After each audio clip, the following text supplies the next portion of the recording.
आजभोलि सर भन्नुपर्दा यो नेपालको जुन अहिले मङ्गोल नेसनल अर्गनाइजेसन नामक राजनीतिक सङ्गठन छ, यो सङ्गठन चाहिँ अलिक अन्य राजनीतिक दलभन्दा अलिकति पछाडि परिएको जुन राजनीतिक छ र वास्तविक यथार्थ कुरा बोकेर हिँडेको राजनीतिक दल छ।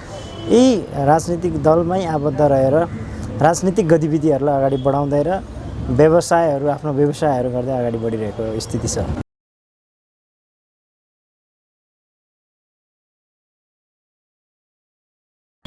वास्तवमा नुवाकोट जिल्लाको जुन मङ्गोल नेसनल अर्गनाइजेसनले जुन प्रकारको राजनीतिक गतिविधिहरू गरिरहेका छन्, नुवाकोट जिल्लामा रहेका 80% हिन्दू मूलवासी मङ्गोलहरूलाई चाहिँ आफ्नो मूल घर कुन हो र के हो भन्ने कुरालाई चाहिँ चिनाउने र त्यहाँका मानिसहरूलाई चाहिँ चेतना जगाउने कार्यहरू चाहिँ विभिन्न वडा पालिका र पुरा जिल्लामा नै मङ्गोल नेसनल अर्गनाइजेसनले आफ्नो भूमिका खेल्दै अगाडि बढिरहेको छ भने त्यहाँको वास्तविक स्थितिलाई, त्यहाँको वास्तविक परिवेशलाई, गाउँ समाजको वास्तविक समस्यालाई चाहिँ उजागर गर्दै ती समस्याहरूलाई चाहिँ समाधान गर्नका निमित्त मङ्गोल नेसनल अर्गनाइजेसनले त्यहाँका मानिसहरूलाई चाहिँ जगाउने, उठाउने, ब्युजाउने कामहरू गरेर अगाडि बढिरहेका छ भने विभिन्न जिल्लाका साथीहरूले पनि नुवाकोट जिल्लामा एक किसिमको सल्लाह सुझाव दिइरहनु भएको छ र मङ्गोल नेसनल अर्गनाइजेसनमै रहेका प्रदेश र केन्द्रबाट पनि एक किसिमको निर्देशन आएर नुवाकोट जिल्लालाई पनि कसरी अगाडि बढाउने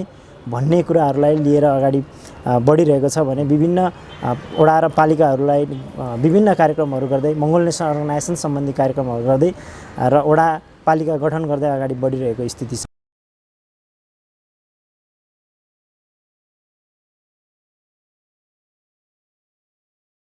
यस्तो छ खास वास्तवमा भन्नुपर्दा सत्ता प्राप्तिको निमित्त भन्दा पनि कस्तो भने नेपालमा चाहिँ जुन प्रकारको राजनीति छ त्यो राजनीति एकल जातीय शासन सत्ता हावी छ, जुन त्यसलाई चाहिँ हामीले सङ्कीर्णवादको राजनीति भन्न सक्छौँ। यो हिन्दू जातीय सङ्कीर्णवादको राजनीति भन्न सक्छौँ अथवा ब्राह्मणवादलाई नै अहिले उल्लेखित समाजमा जुन मेन पोइन्टमा आएको शब्दहरू भनेको चाहिँ ब्राह्मणवादलाई नै लिएर आएको छ। हुनु पनि वास्तवमा भन्यो भने एकल जातीय एकल नस्लीय शासन सत्ताले चाहिँ नेपालमा हावी भएर बसेको स्थिति छ। हामीले शासन सत्ता प्राप्तिको निमित्त भन्दा पनि नेपालमा रहेका समग्र मूलवासी मङ्गोलहरूको अस्तित्व प्राप्तिका निमित्त लडेको एक वैचारिक लडाइँ हो, जुन लडाइँले सत्यता र वास्तविकताको लडाइँ लडिरहेको छ।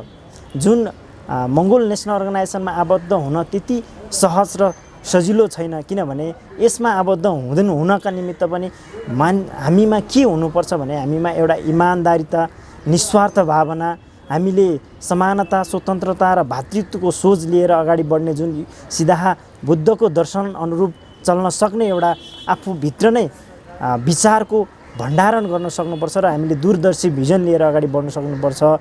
त्यसका साथसाथै पनि हामीले नेपालमा रहेका यी दबिएर बसेका मूलवासीहरू, बहुसङ्ख्यक मूलवासीहरू दबिएर बसेको छ, यी जनताहरूलाई चाहिँ भोलि यही देशमा बसेर आफ्नो सुनिश्चित भविष्य बनाउन सक्ने त्यस्तो किसिमको वातावरण सिर्जना गर्दै र नेपालको समग्र मूलवासी मङ्गोलहरूलाई चाहिँ जगाउँदै अगाडि बढिरहेको स्थिति हो। र हामी शासन सत्तामा पुग्ने भन्दा पनि शासन सत्तामा हामी सबै नेपालमा रहेका दुवै नस्लका आर्य होस् या मङ्गोल नस्लका ती दुवै नस्लका व्यक्तित्वहरूलाई चाहिँ आफ्नो जनसङ्ख्याको आधारमा समानुपातिक प्रतिनिधित्व गराउने र कुनै पनि जस्तै दलित भनेर हामीले दलितको कोटा दिने, जनजाति भनेर जनजातिको कोटा दिने नभएर अब नेपालमा रहेका यी मूलवासी मङ्गोल र आर्य नस्लका व्यक्तित्वहरू मात्र छ। यी दुई नस्लका व्यक्ति बाहेक, यी मानिसहरू बाहेक अरू अन्य कुनै नस्लका मानिसहरू छैन र ती मानिसहरूलाई चाहिँ समानुपातिक रूपमा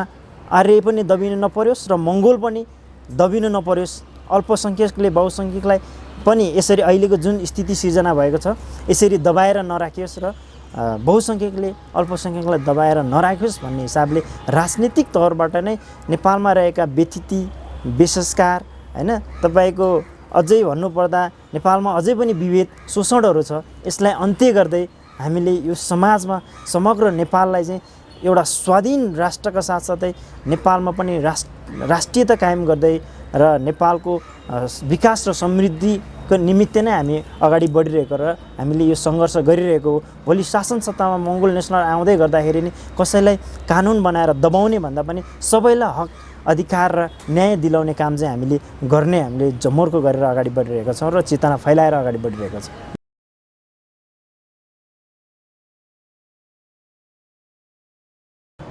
होइन यस्तो छ, आरोप प्रत्यारोप भन्ने कुरा चाहिँ विचारको लडाइँमा लाग्नु स्वाभाविक नै हो र अन्य कुराहरू हामी मङ्गोल नेसनल अर्गनाइजेसनले भोलिको दिनमा शासन प्राप्तिको निमित्त होइन त हामीले समग्र जनताको हक अधिकार र न्याय दिनका निमित्त हो होइन, देशलाई विकास र समृद्ध बनाउनकै निमित्त हो र हामीले नारामै भनिरहेको छौँ कि हामी जात जाति मान्दैनौँ। हामीले अहिले जे कुरा गरिरहेको छौँ नस्लको कुरा छ। नेपालमा दुईटै वर्णका मानिसहरूले बसोबास गर्दछन्। ती हुन् मङ्गोल नस्लका मानिसहरू र आर्य नस्लका मानिसहरू। यिनीहरूको अवस्था कस्तो छ त भनेर बुझ्न पर्दा यिनीहरूको अवस्था चाहिँ नेपालमा 80% नेपालको मूलवासी मङ्गोलहरू छन् होइन र 20% चाहिँ यी आर्य नस्लका व्यक्तिहरू छन्। तर नेपालको संविधानले आज नेपालमा 7औं पटकसम्म संविधान लेखिसक्यो। 2047 सालको संविधानमा हेर्दा पनि यी आर्य नस्लका व्यक्तित्वहरूले चाहिँ धारा 27 को उपधारा 1 मा स्पष्टसँग लेखेको छ कि आर्य भनेर आफ्नो नस्ललाई होइन आफ्नो अस्तित्वलाई जोगाएर राखिसकेको स्थिति छ। र पछिल्लो क्रममा पनि अब तपाईँको 2072 सालको संविधानले पनि खस आर्य भनेर धारा 84 को उपधारा 2 मा स्पष्टसँग त्यहाँ नाम उल्लेख गरेको छ कि आफ्नो मानव अस्तित्व दिलाएको छ भने नेपालमा रहेका बहुसङ्ख्यक यी आहा चिम्से नाकथेप्चे परेका पहिला वर्णका व्यक्ति जुन मङ्गोल नस्लका व्यक्तित्वहरूलाई चाहिँ आजसम्म पनि मानव अस्तित्व नदिएको स्थिति छ। मानव अस्तित्वबाट वञ्चित पारिएको अवस्था छ। हामीलाई मानवको दर्जा नै दिएको अवस्था छैन। हामीले त गाली गलौजका शब्द जस्तै आदिवासी जनजाति होइन दलित अल्पसङ्ख्यक सीमान्तकृत जस्ता अपहेलित र गालीको जस्तै मतौली जस्तो अपहेलित शब्दबाट हामीलाई चाहिँ बयान गर्ने गरिरहेको छ। र यसमा हामीलाई साधारण तुच्छ कामको लागि पनि कोटा दिने जुन प्रवृत्ति यिनीहरूले विकास गरिरहेको छ यसको विरुद्धमा हामीले आवाज उठाओ। यदि पिछडिको दलित अथवा भनिन्छ नि आदिवासी जनजाति भनिन्छ यिनीहरूलाई उकास्ने नै हो भने त ल प्रशासन लेभलमा पनि तपाईँको उच्च लेभलमा डिएसपी लेभलदेखि माथिको निमित्त कोटा छुट्याओस् न त यदि सक्छ भने होइन। अधिकृत लेभलदेखि माथिको कोटा छुट्याओस् न त, सिपाही लेभलको देखि होइन, पिउन लेभलको होइन। हामीले चाहिँ यहाँका मूलवासी नागरिकले चाहिँ पिउनमा जागिर खानु नि दलित बन्नुपर्ने होइन, सीमान्तकृत बन्नुपर्ने अनि आदिवासी जनजाति बन्नुपर्ने। तर ती आर्य नस्लका व्यक्तित्वहरूले चाहिँ ठुलो ठुलो पदहरू ओगटेर बसेर हामीमाथि दमन गर्ने जुन किसिमको नीति निर्माणै बनाएर हामीमाथि जुन विभेद र शोषण गर्ने नीति अपनाएर बसेको छ यसको विरुद्धमा हामीले आवाज उठाइरहेको हौँ।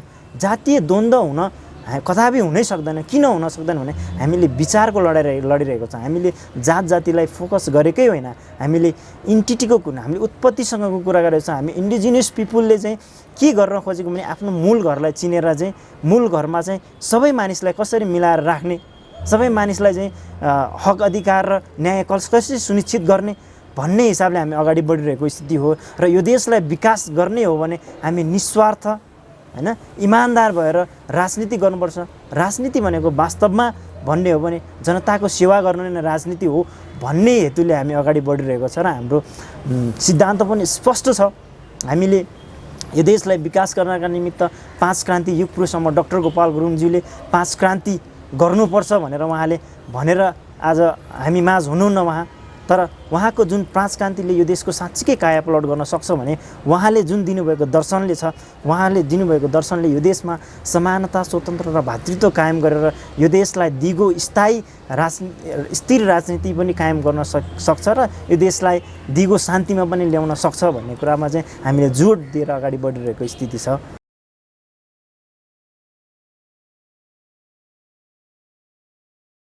वास्तवमा यस्तो छ कुरा, नेपालमा जुन राजनीतिक भनेको चाहिँ फोरी खेल बनाउने जुन एउटा जमात छ त्यो जमात भनेको चाहिँ नेपालको राजनीतिमा अहिले देखा परेका यी कङ्ग्रेस एमाले माओवादी राप्रपा जसपा जति पनि पार्टीहरू छन् यी व्यक्तित्वहरूले चाहिँ नेपालको राजनीतिलाई चाहिँ फोरी खेल भन्ने एउटा मैदानको फोरी खेलको मैदानलाई चाहिँ उल्लेखित गराइदियो, देखाइदियो समाजमा। तर मङ्गोल नेसनल अर्गनाइजेसनले त स्पष्टसँग भन्छ मङ्गोल मङ्गोल नेसनल अर्गनाइजेसन चाहिँ एउटै मात्र एउटा राजनीति यस्तो राजनीतिक सङ्गठन हो जसले चाहिँ इमान्दारीको राजनीति गर्दछ, निस्वार्थ भावनाले जनताको सेवा गर्न चाहन्छ, यो देशको निस्वार्थ भावनाले यो देशलाई विकास र उन्नतितर्फ लम्काउन चाहन्छ। यी कङ्ग्रेस एमाले माओवादीको राजनीतिमा गर्ने व्यक्तित्वहरूले चाहिँ गलतलाई पनि सही हो भनेर अगाडि बढिरहेको छ भने मङ्गोल नेसनल अर्गनाइजेसनलाई सहीलाई सही र गलतलाई गलत भनेर अगाडि बढिरहेको स्थिति हो नि त। हामी अब मङ्गोल नेसनल अर्गनाइजेसन के चाहिँ गर्न चाहिरहेको छ भने अन्याय अत्याचारको विरुद्ध आवाज उठाएर गलतको चाहिँ हार भएर अब सत्यताको विजयको बाटो लम्किरहेको स्थिति हो नि। यो स्थितिले चाहिँ जुन स्थिति हामी सिर्जना गर्दैछौँ यो हरेक नेपालको मूलवासी नागरिकहरूलाई चेतनशील बनाएर विकास गर्नका निमित्त हरेक नागरिक चेतनशील भएर आफ्नो आफ्नो भूमिका निभाउनु पर्ने हुन्छ।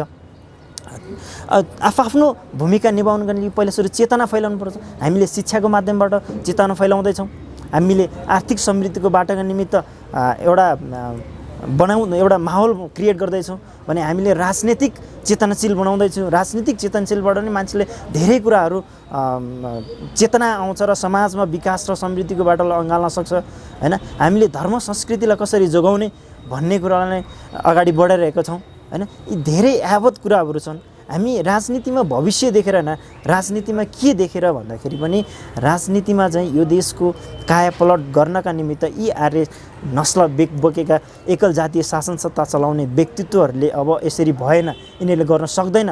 यिनीहरूले सधैँ राज्यको ढुकुटी लुटे, राज्यको ढुकुटी रित्ताए, राज्यको ढुकुटीलाई चाहिँ मिसयुज गरे, जसको कारणले गर्दाखेरि चाहिँ नेपालको मूलवासी नागरिकहरू चाहिँ जाग्नै पर्ने, उठ्नै पर्ने, जुट्नै पर्ने र जुझ्नै पर्ने स्थिति सिर्जना भएको छ। जुन मङ्गोल नेसनल अर्गनाइजेसनले चाहिँ यो कुराहरूलाई चाहिँ अगाडि बढाइरहेको छ र भोलिको दिनमा मङ्गोल नेसनल अर्गनाइजेसनले राजनीतिक शासन सत्ता, नेपालको राजनीतिक शासन सत्ता चाहिँ हाँक्न थालिसकेपछि यी सबै कुराहरू चाहिँ अगाडि छर्लङ्ग देखा पर्छ र वास्तविक राजनीति भनेको चाहिँ एकदमै दुध छर्लङ्ग सफा पानी जस्तै एकदम निर्मल निश्चल रहेछ भन्ने कुरा जनतामाझ पनि हामीले त्यो खालको चेतना छर्ने कामहरू चाहिँ हामीले गरिरहेका छौँ।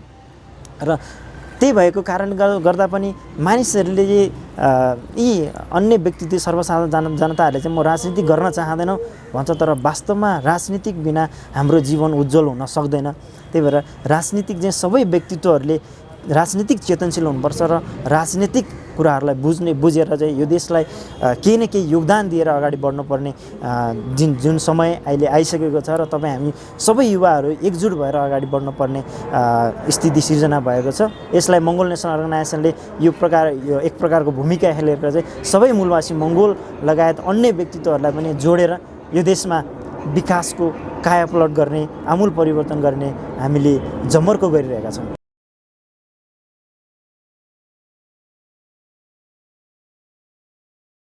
अब यस्तो छ, खास गरी भन्नै पर्दा नेपालको अन्य राजनीतिक दलहरूले विकासै गरेनन् भन्दा पनि विकास गर्ने वेलाई चाहिँ सिस्टमेटिक ढङ्गले अगाडि बढाउन सकेन होइन। जसले ती अन्य राजनीतिक दलहरूले चाहिँ आफ्नो कार्यकर्ता टिकाउनका निमित्त नेपालको अर्थतन्त्रलाई चाहिँ ध्वस्त बनाइरहेको स्थिति छ होइन।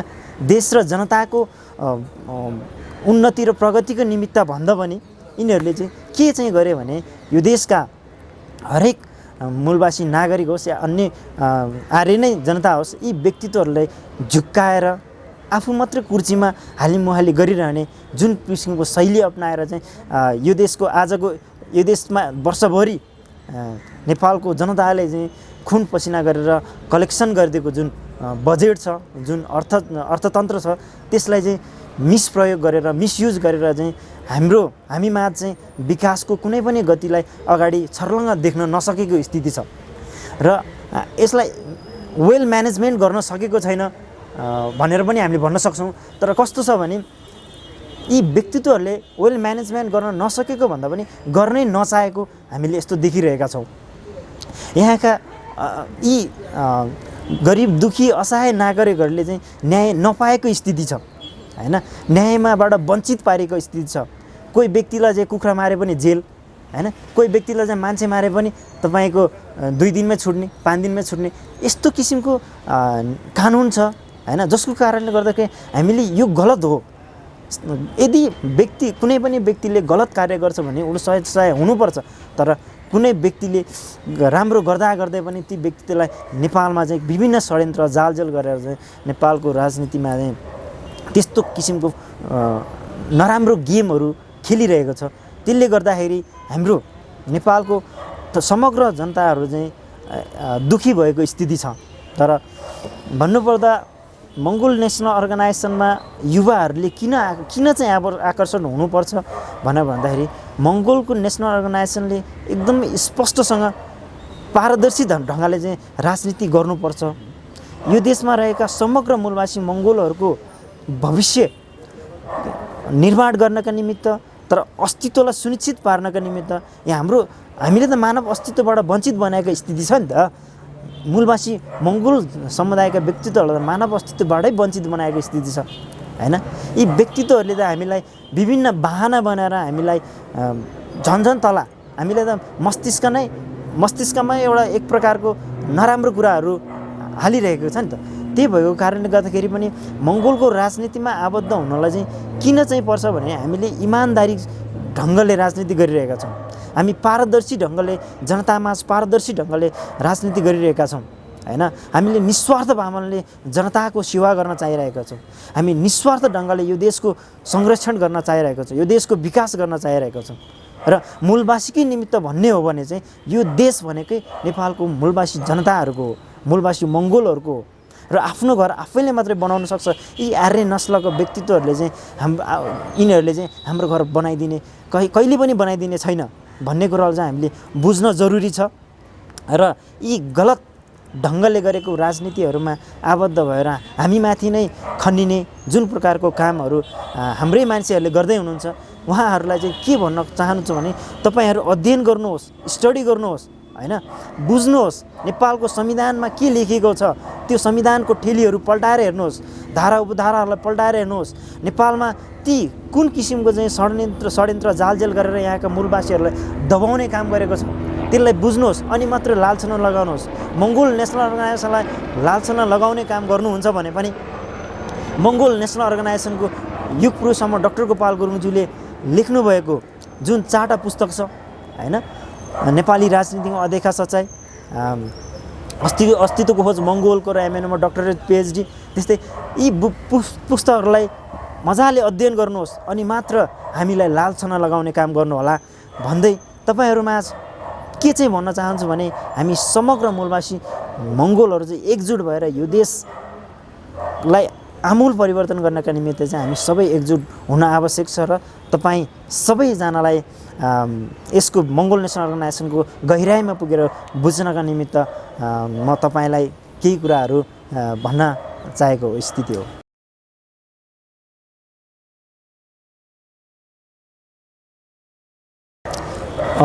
खास गरी यस्तो छ, मङ्गोल नेसनल अर्गनाइजेसनको नजरबाट हेर्ने हो भने चाहिँ नेपालको हरेक नागरिकको भविष्य चाहिँ एकदमै उज्जवल छ, एकदमै राम्रो छ हैन। भोलिको दिनमा यो देशले कस्तो खालको परिवर्तन पाउँछ र कस्तो खालको नयाँ इतिहासलाई कायम गर्छ भन्ने कुरा मङ्गोल नेसनल अर्गनाइजेसनले परिकल्पना गरिसकेको स्थिति छ। यो देशलाई विकास गर्ने आधारहरू सबै कुराहरू हामीले एउटा एक किसिमको निर्णय गरेर अगाडि बढिसकेको स्थिति छ।